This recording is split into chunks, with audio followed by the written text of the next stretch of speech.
I can see we got a few farmers here and others associated with agriculture, so you might appreciate this. In 1932, I learned the secret of success in the cattle business. I'm going to share it with you.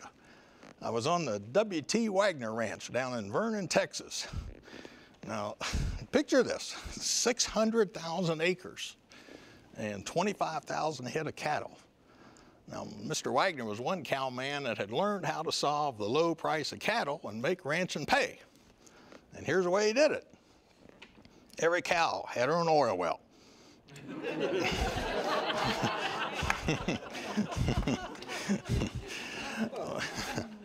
Well, I was born and raised on a cattle ranch, and I never saw or heard of a rancher ever going broke, except the ones that had borrowed money. You just can't break a man that don't borrow. He may not have anything, but he can look the world in the face and say, I don't owe you birds a nickel. Well, you might be wondering if all the farmers and the ranchers and the rest of you stop borrowing money, what's the bankers going to do? Well, I don't care what they do. Let them go get a job if there's anything they can earn a living at. Banking and after-dinner speaking are two of the most non-essential industries we have in this country. And I'm ready to reform if they are. Well, that was back in the 1920s when I was taking those jabs at the bankers, and it was mainly the big city bankers back east, kind of like today. Let me give you an idea of just how bad it was. In 1923, the National Bankers Association held their convention in New York City, and they invited me to speak. Now, I don't know why, but they invited me to speak to them.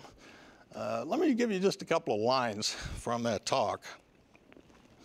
You have a fine organization.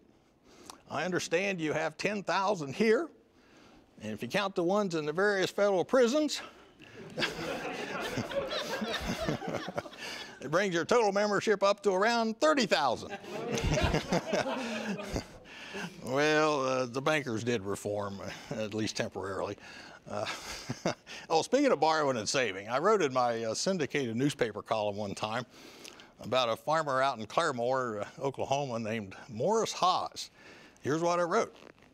He took $500 in bills and hid them out in the barn in a barrel of bran, and yesterday a cow got into it and ate it all up.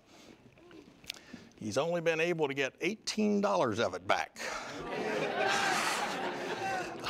Up to now. You know, the New York Times published that. I rather doubt they even knew what it meant.